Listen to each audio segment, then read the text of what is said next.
Hey hello বন্ধুরা, কেমন আছো সবাই? আমি সৌম্য অ্যান্ড আমার আরও একটা রিয়াকশন ভিডিওতে তোমাদের সবাইকে জানাই ওয়েলকাম।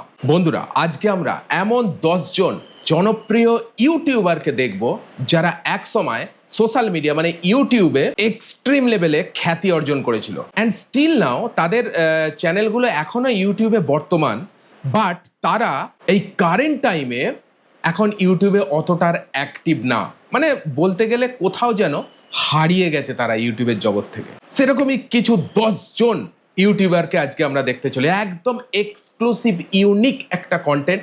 আই থিঙ্ক এই ভিডিওটা তোমাদের অবশ্যই ভালো লাগবে। এইরকমই একটা কন্টেন্ট পোস্ট হয়েছে সিনেমা ভিডিও ভিডি, এই চ্যানেলে এই কন্টেন্টটা পোস্ট হয়েছে। এর আগেও এই চ্যানেলে আমি অনেক ভিডিও রিয়াকশন দিচ্ছি, আজকেও এই চ্যানেলে এসেছি এই ভিডিওটা দেখবো বলে। ভিডিওটার টাইটেল হচ্ছে হারিয়ে যাওয়া 10 জন YouTuber, top 10 popular YouTuber in Bangladesh. ম্যাক্সিমামটাই বাংলাদেশের ইউটিউবার যারা এখন ইউটিউবে আর অ্যাক্টিভ না, সেইভাবে আর অ্যাক্টিভ না, কিন্তু এক সময়ে ইউটিউবে পুরো দাপিয়ে বেরিয়েছে। তো চলো আর কথা বাড়াবো না, একদম পয়েন্টে যাওয়া যাক। আজকের ভিডিওতে আমরা কথা বলবো এমন কিছু ইউটিউবারকে নিয়ে যাদের ভিডিও একসময় আমরা নিয়মিত দেখতাম। তারা ছিলেন জনপ্রিয়, ছিলেন ট্রেন্ডিং এর অংশ। তখন অ্যাক্টিভ ছিল। Welcome to blog Tohid Afridi. Exactly আম গাছ, জাম গাছ, কাঁঠাল গাছ, লিচু গাছ। আজকালকার মেয়েরা বেশিরভাগ চিটিং। আমি নতুন sir, I am Omar from Switzerland. Umran আজ ফায়ার। আমরা এমন 10 জন ইউটিউবারের গল্পই জানবো যাদের হারিয়ে যাওয়া অনেক ভিউয়ারের কাছেই নস্টালজিয়া হয়ে আছে। হতে পারে এই তালিকায় আপনার প্রিয় ইউটিউবার রয়েছে। তো চলুন তাদের হারিয়ে যাওয়ার পেছনের গল্পটা শুনে আসি। ভিডিওটি শুরু করছি তহিদ আফ্রিদিকে দিয়ে। What's up Tawhid guys, Afridi. It's me boy Tawhid Afridi and welcome to another. ভাই, তহিদ আফ্রিদি এতটা পপুলার ছিল, শুধু বাংলাদেশ নয়, তহিদ আফ্রিদি কিন্তু ভারতেও বিশাল পপুলার ছিল। আমি ভারত থেকে বলছি, আমি তহিদ আফ্রিদির ভিডিও তখন রেগুলার বেসিসে দেখতাম, এতটাই পপুলার তহিদ আফ্রিদি ছিল। ব্লগ বাংলাদেশের সেরা 10 জন ইউটিউবারদের মধ্যে তহিদ আফ্রিদি অন্যতম জনপ্রিয় ছিল। এন্টারটেইনমেন্ট এখন তো আর ভিডিও আসে না। এবং ট্রাভেলিং ভিডিওর মাধ্যমে দর্শকদের মন জোগাতো তিনি। লাগে মুখে লাগে আর চোখে তুই তাকালে, তোর মুখে লাজুক হাসি, ভালোবাসি রে। বাহ। লাখো মানুষ অপেক্ষায় থাকতো তার নতুন ভিডিওর, কিন্তু বর্তমানে yes. তার এই বেহাল অবস্থা কেন? আপনি যদি তার ইউটিউব চ্যানেলটি ভিজিট করেন, তার সর্বশেষ আপলোড করা কত 6.32 মিলিয়ন ভিউজ তহিদ আফ্রিদির চ্যানেলে। ভিডিওটি ছিল 11 মাস আগে, যেখানে 11 মাস আগে জাস্ট লাস্ট ভিডিও পোস্ট হয়েছে। বাংলাদেশে তার হিউজ পরিমাণ ফ্যান ফলোয়ার। তাহলে কেন সে নতুন ভিডিও আপলোড করছে না? এর উত্তর এখন আমরা সবাই জানি। কোটা আন্দোলনে শেখ হাসিনার পক্ষে কাজ করায় তার নাম তহিদ আফ্রিদি থেকে হয়েছে দালাল আফ্রিদি। একসময় তার ভিডিওর জন্য অপেক্ষা করা মানুষগুলো এখন তার প্রত্যেক ভিডিওর কমেন্ট বক্সে গালিগালাজ করে। কন্ট্রোভার্সিতে জড়িয়ে পড়েছে, টোটালি ফুল কন্ট্রোভার্সিতে জড়িয়ে পড়েছে। হ্যাঁ, এজন্যই আফ্রিদি ইউটিউবে নতুন ভিডিও দেয় না। গাইস, যাওয়ার পথে আমি আমার চাচুর সাথে দেখা করে যাচ্ছি। সে হচ্ছে আমাদের কলিজার টুকরা, আমার চাচা হারুন কাকা। তো এরপর রয়েছে প্রত্যয় হিরণ ওরফে যাকে আমরা দা প্রত্যয় আজাইরা হিরণ। লিমিটেড নামে চিনি। হাই গাইস, কি অবস্থা? আমি প্রত্যয় হিরণ। তাহিরের গাওয়া সেই বসেন বসেন গানের মাধ্যমে তাদের জনপ্রিয়তার যাত্রা শুরু। এগুলো আচ্ছা। এডিটিং করা যায় ভাই। এরপর বিভিন্ন ফানি ভিডিওর মাধ্যমে সকলের কাছে একটি পরিচিত মুখ আচ্ছা হয়ে আচ্ছা, ওঠেন মিক্স তারা। কন্টেন্ট আপলোড করতো। তোর ফাঁকাইডি আছে? ফাঁকাইডি না, ফাঁকাইডি মানে? আরে যে এফএকে ফাঁকাইডি, ফাঁকাইডি না, বা এফএকে ফেক আইডি। সব ঠিকঠাকই চলছিল। এটাকে বলছে প্রতিনিয়ত নতুন ফাঁকাইডি। ফানি ভিডিও আপলোড করতো তারা, যেগুলো অডিয়েন্স, বিশেষ করে সেই সময় আমিও তাদের ভিডিওগুলো দেখতাম। এরপর তারা অনাকাঙ্ক্ষিতভাবে তাদের ভিডিওতে বেটিং সাইট প্রমোশন করার অপরাধে পুলিশ তাদেরকে গ্রেফতার করে। এরপর ও হো ভাই, ফিউচার নষ্ট করে ফেললো নিজেরাই। তারা ইউটিউবে ব্যাক আসলেও একদমই রেগুলার নয়। তাদের ইউটিউব চ্যানেলটি ভিজিট করলেই দেখতে পাবেন প্রায় কয়েক মাস পর পর তাদের নতুন ভিডিও পাওয়া যায়। লাইভে শুধু 5টাই খেলাম, 4টা গেল কইয়া।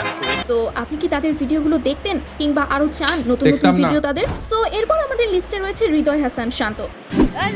হৃদয় হাসান শান্ত রঙিন এক দিবস, এই ফানি দিবসে ভিডিও কি তুমি আমারে পোস্ট গিফট করতো। করবা না? 2020-21 সালে তার অনেক ভিডিও ছিল টিকটক ইউটিউবের ট্রেন্ডিং এর অংশ। তিরিকেটে বাপরে। তাও ও বন্ধু তুমি শুনতে কি পাও, ও বন্ধু চোরা কাশেম আমি নলা কাশেম রে, কতগুলো গান গেছি। বিভিন্ন রকম কমেডি নাটক প্লাস মিউজিক ভিডিওতে অভিনয় করত তিনি। তখন তিনি খুব বেশি না হলেও একটা ভালো সংখ্যক দর্শকের কাছে পরিচিতি মুখ হয়ে উঠেছিলেন। এই দেখ, দেখ তোর কেমন লাগে। ইস, তোরে দেখে আমার বমি আসতেছে। আমি আজকে ভাত খাইতে পারবো না তোরে দেখে। এরপর 2022 সালে হঠাৎ সে তার ইউটিউব চ্যানেলটি বিক্রি করে দেন। এর কারণ হিসেবে তিনি হোয়াট বলেন ইউটিউব চ্যানেল বিক্রি করে দিয়েছে ভাই। সে আর এমন অভিনয় করবেন না, সে আল্লাহর রাস্তায় ফিরে আসবেন এবং হালাল উপায়ে অর্থ উপার্জন করবেন। তারপর কিছুদিন পর সে ইতালি চলে যায়। এরপর বর্তমানে তার এই অবস্থা।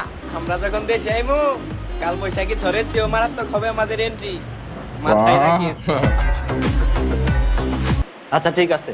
এরপর রয়েছে আরএস ফাহিম চৌধুরী। আসসালামু আলাইকুম That's এভরিওয়ান, কি অবস্থা fine, সবার? কেমন আছেন চৌধুরী। সবাই? আশা করি সবাই অনেক বেশি ভালো আছেন and welcome to my official YouTube channel আসেম I think এর ভিডিও বাংলাদেশের দেখেছি। সেরা 10 জন মোটো ব্লগারদের মধ্যে ফাহিমের খ্যাতি একটু অন্যরকম। প্রতিনিয়ত ভাই আমি একটু ট্রাভেল ভালোবাসি, ঠিক আছে, তাই ট্রাভেলের ভিডিও দেশ বিদেশের সব ইউটিউব চ্যানেলগুলোকে আমি কিছু না কিছু কম বেশি ফলো করি। তাই তাহিনের এই চ্যানেলটা আমি ফলো করেছিলাম এর আগে, হয়তো বেশি কন্টেন্ট দেখিনি বাট দেখেছি। তো বাংলাদেশের বিভিন্ন জায়গায় তার টিম সহ সে ট্রাভেলিং করে থাকে এবং সেগুলোর ভিডিও ধারণ করে তার ইউটিউব চ্যানেলে আপলোড করে। How was the drone view guys? So right now, yeah, thank you. আমারে অনেক একটা সাপোর্ট দিল আর এখন আমি যাইতেছি বোর্ডে। বর্তমানে তার ইউটিউব চ্যানেলে 2.66 মিলিয়ন সাবস্ক্রাইবার, লাস্ট আপডেট 3 দিন আগে। ও বাবা, না মোটামুটি 6 অ্যাক্টিভ। মিলিয়ন প্লাস সাবস্ক্রাইবার রয়েছে। কিন্তু ফাহিমও যেন কোথায় হারিয়ে গেছে। দীর্ঘ 3 মাস পর তার চ্যানেলে নতুন ভিডিও 3 দেখা মাস গেছে। পর কিন্তু কেন এত অনিয়মিত সে? এখানে অনেক কারণ থাকতে পারে, তবে সবচেয়ে বড় কারণ কোটা আন্দোলনে শেখ হাসিনার পক্ষে কাজ করার গুঞ্জন রয়েছে তার নামে। 5 আগস্টের এও পর থেকে controversy তে মানুষ তাকে জড়িয়ে আগের গেছে। মতো সাপোর্ট করেনি এবং আরো একটি দুঃখের বিষয় হচ্ছে সে নাকি তার ফ্যামিলি নিয়ে দেশের বাইরে চলে গেছে। তো আপনার কাছে কি আচ্ছা, মনে আচ্ছা। হয় হঠাৎ কেন তার এই পদক্ষেপ? Good morning everyone. আর এখন ঘড়িতে সময় বাজতেছে ঠিক 4টা, বাট আকাশটা মেঘলাও না রোদও না, কিন্তু গরম লাগতেছে, দ্যাটস ওয়াই আমরা বের হয়ে গেছি। তারপর রয়েছে সালমান মুক্তাদির। আসসালামু আলাইকুম সালমান everyone. মুক্তাদির। সালমান মুক্তাদির, ইনফ্লুয়েন্সার সালমান মুক্তাদির। সালমান মুক্তাদিরকে Influencer বাংলাদেশের ইউটিউবের আইডল মুক্তাদির। বলা হতো। বাংলাদেশের যে কয়েকজন বড় ইউটিউবার রয়েছে তাদের মধ্যে প্রায় কয়েক বছর আগে সালমান ইউটিউবে আসেন। 2012 সালে তার ইউটিউব চ্যানেলটি তিনি শুরু করেন। এরপর তার Lifestyle ফ্রেন্ড সার্কেল vlog মিলে নাকি? প্রতিনিয়ত ফানি ভিডিও আপলোড করতে থাকে। ও ফানি ভিডিও, খেলনা কিনে দাও। না দিতে হবে, নাইলে তুমি আমার মা না। কত বড় ছেলে বাপকে খেলনা বিয়ে কি করবো, আমি করবে। বিয়ে করবো। ও ভাই রে ভাই, কি জোরে সিরিয়াস মারলো না কি এখানটা ভাই? দেখি আরেকবার দেখি। বাপকে বিয়ে করবো, আমি বিয়ে করবো। ও ও ভাই সিরিয়াস মেরে দিয়েছে ভাই, সিরিয়াস মেরে দিয়েছে। কি লেভেলের কমেডি ভাই। বাপকে বিয়ে করবো, আমি বিয়ে করবো। তার সাথে বেশ কয়েকটি গানও গেয়েছেন তারা, যেগুলো বেশ জনপ্রিয়।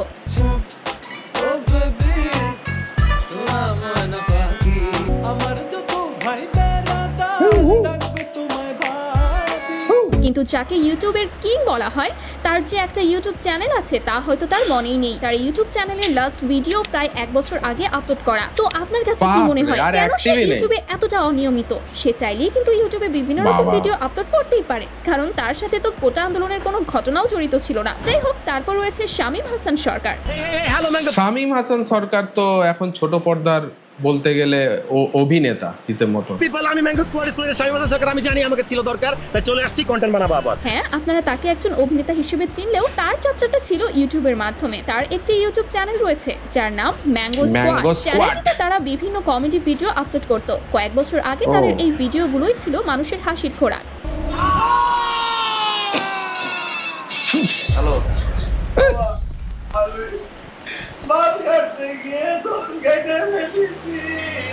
কি ভাই, ভাই কারো জীবনে এরকম ধরনের ঘটনা ঘটেছে? ভাই কি লেভেলের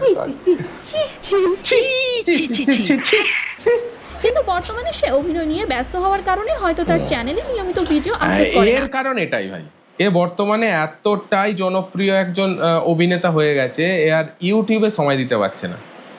ঠিক, তার সর্বশেষ ভিডিওটি কত সর্বশেষ ভিডিও 10 মাস আগে। ছিল আজ থেকে প্রায় 10 মাস আগের।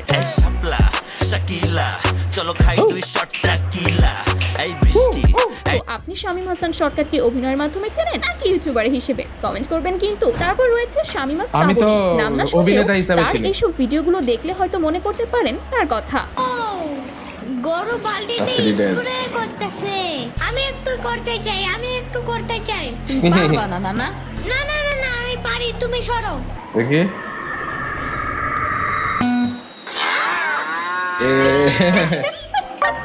কদিন পর পর সোশ্যাল মিডিয়াতে তার অ্যানিমেশন করা কিছু ভিডিও ভাইরাল হয়। না আজকে যাইতে দিব না, দুধ দে কার্টুন যাবান্দা। ভিডিও বানাতো আজকে যাইতে দিব না, দুধ দে যাবান্দা। আজকে যাইতে দিব না। তার এসব ভিডিওগুলো মানুষ এতটাই পছন্দ করে যার প্রমাণ তার ইউটিউব চ্যানেলের প্রত্যেকটি এক ভিডিও মাস আগে ভিডিও আপলোড কিন্তু করেছে। যার ভিডিও এত মানুষ পছন্দ করে সে বেশ দীর্ঘ সময় পর পর ভিডিও আপলোড করে। এর না, এটার একটা ব্যাপার আছে। এইসব কন্টেন্টগুলো তৈরি করতে অনেক সময় সাপেক্ষ। তার ভিডিওটা তৈরি করা, এডিটিং, সব থেকে বেশি টাইম এডিটিং যায়, যেটা মানে কি বলবো, 2 দিন ছাড়া বা 3 দিন ছাড়া এইসব ভিডিও পোস্ট করা পসিবলই না ভাই। অনেক টাইমিংয়ের ব্যাপার থাকে। সেই কারণে আমার মনে হচ্ছে একটু টাইম নিয়ে ভালো করে, মানে কোয়ান্টিটিতে ফোকাস না করে এইসব চ্যানেলগুলো কোয়ালিটিতে ফোকাস করে, যে একটাই ভিডিও দেবো ভাই 1 মাস ছাড়া কিন্তু কোয়ালিটি আসুক। আই থিঙ্ক এটা আমার মনে হচ্ছে। ঠিক আছে, এটা সাধারণ ভিডিও নয়, এই ভিডিওগুলো বারবার বলছি এডিটিং করতে অনেক সময় লাগে। সেই কারণেই আমার মনে হচ্ছে এদের ভিডিওগুলো একটু দেরিতে আসে। দ্যাটস ইট, এটাই কারণ।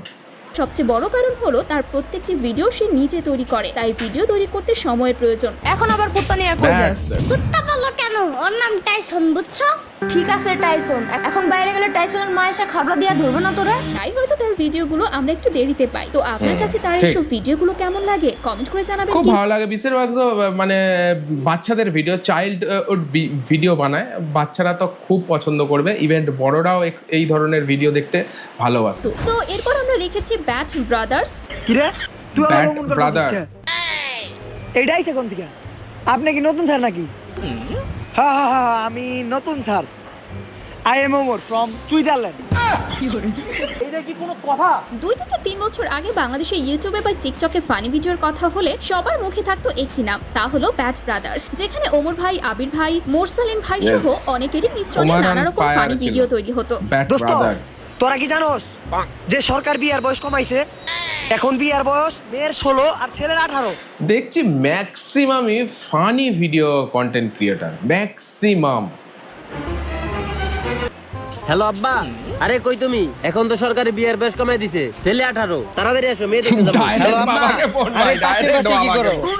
তাড়াতাড়ি বাসায় আসো, সরকার তো এখন বিয়ের বয়স কমাই দিছে 18, মেয়ে দেখতে যাবো। ধরবন আজ ভাই। আমার তো 18 বয়সই হয় নাই। কিন্তু কোনো একটি সমস্যার কারণে তাদের টিম ভেঙে যায়। এরপর তারা সবাই সবার মতো আলাদা কাজ শুরু করে। হয়তো আমরা তাদের ভিডিওগুলো এখনো পাই, কিন্তু তাদের সবার একসাথে আগের মতো ফানি ভিডিও আর পাই না। হন, তুই কোন জায়গায় হুন্ডা দিয়ে যাইতেছিলি, যাওয়ার সময় হুন্ডার তেল শেষ হয়ে গেল।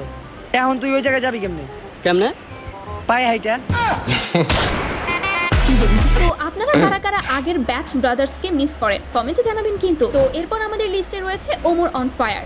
ওমর অন ফায়ার, এটা তো কন্টিনিউ আপডেট আছে ভাই। হ্যাঁ, আমি তার কথাই বলছি। তার দ্বিতীয় চ্যানেল, যেখানে তিনি আমাদেরকে প্রতিনিয়ত ডেইলি ব্লগ ও, উপহার vlog। দিতেন। এন্ড খাওয়া শেষ করে রেডি হয়ে বাইরে পড়লাম। আমি জানি সারাংকোটে তেমন কোনো ঘোরার জায়গা নাই, বাট আপনাদের বাইরে তোমরা চিনে নি, ঘরে 5 মিনিট বসতে পারে না। বাংলাদেশের বিভিন্ন জেলায় ট্রাভেলিং করে সেগুলো তার এই চ্যানেলে আপলোড করত। সেই সময় একদিন পরপর ভিডিও দিলেও বর্তমানে এই চ্যানেলে তার নতুন ভিডিও পাওয়া যায় না। প্রায় কয়েক মাস পরপর নতুন ভিডিও আপলোড করেন। ভাই একটাই কারণ উমার অন ভ্লগে চ্যানেলে ভিডিও আসে না, কারণ উমার অন ফায়ার এই চ্যানেলে টোটালি অ্যাক্টিভ। এবার দুটো চ্যানেল কন্টিনিউয়াসলি মেনটেন করা, এটা ইটস এ ইম্পসিবল তোমরা বলতে পারো। ঠিক আছে, কন্টিনিউ মেনটেন করা পারবে, কিন্তু কন্টিনিউ মেনটেন করা ইটস এ ইম্পসিবল।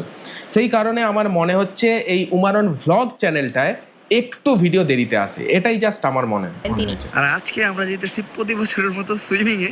আপনারা জানেন প্রতি বছরে সামার টাইমে আমরা একবার করে, দুইবার করে, তিনবার করে, কতবার যাই কোনো গ্যারান্টি নাই। তো আপনাদের মধ্যে কারা কারা চান সে আবার আগের মতো ব্লগ শুরু করুক? তারপর আমাদের ভিডিওর একদম শেষে রয়েছে তাহসিনেশন। কেমন আছেন সবাই? আশা করি ভালো আছেন। বাংলাদেশের রোস্টারদের মধ্যে আমি শুধু তাকেই চিনতাম। ও, roast গালাগালি করতো। না করেও যে রোস্ট করা যায় তা তাহসিনেশন ভাইকে দেখলেই বুঝতে পারবেন। আগে থেকে আচ্ছা। হয়তো তিনি খুব কম ভিডিও দিতেন, কিন্তু বর্তমানে যেন তার দেখাই পাওয়া যায় না। তার আপলোড করা সর্বশেষ ভিডিওটি 8 মাস 8 মাস আগে, আগে যেখানে ভাই। তিনি কোটা আন্দোলন নিয়ে একটি ভিডিও তৈরি করেছিলেন। এরপর আর কোনো নতুন ভিডিও পাওয়া যায়নি। ভাই বাংলাদেশের টপ নচ একদম বলতে গেলে 10টা ইউটিউবারকে দেখলাম যারা এক টাইমে সোশ্যাল মিডিয়া মানে ইউটিউবে প্রচুর পরিমাণে ভাইরাল ছিল, ঠিক আছে, জনপ্রিয় ছিল। তারা এখন আর অ্যাক্টিভ না। এর মধ্যে কিছু কিছু আছে এখনো অ্যাক্টিভ, যেমন উমার অন ফায়ার, এরা এখনো অ্যাক্টিভ, ঠিক আছে। অনেক আছে এর মধ্যে 5-7 জন আছে এখনো পর্যন্ত মানে ঠিকঠাক ভাবে অ্যাক্টিভ, বাট সেইভাবে আর অ্যাক্টিভ নেই। কোনো কারণে, ব্যক্তিগত কোনো কারণ হতে পারে, আদারওয়াইজ কোনো কারণ হতে পারে। বাট যাই হোক না কেন, একটা এক্সক্লুসিভ কন্টেন্ট, অসাধারণ কন্টেন্ট উপভোগ করলাম। এই ধরনের কন্টেন্ট সচরাচর দেখা যায় না, বাট সিনেমা ভিডিও বিডি এদের দলাতে এই ধরনের কন্টেন্ট আমরা দেখতে পাচ্ছি। আই থিঙ্ক এই ভিডিওটা তোমরা অনেক অনেক এনজয় করেছো। ভিডিওটা যদি তোমাদের ভালো লাগে একটা অবশ্যই লাইক দিও। এই ধরনের কন্টেন্ট পাওয়ার জন্য চ্যানেলটাকে সাবস্ক্রাইব করে নিও। চলো আজকের জন্য এটুকুই, দেখা হচ্ছে আবার পরের ভিডিওতে। ততক্ষণ take care, all the best and signing of.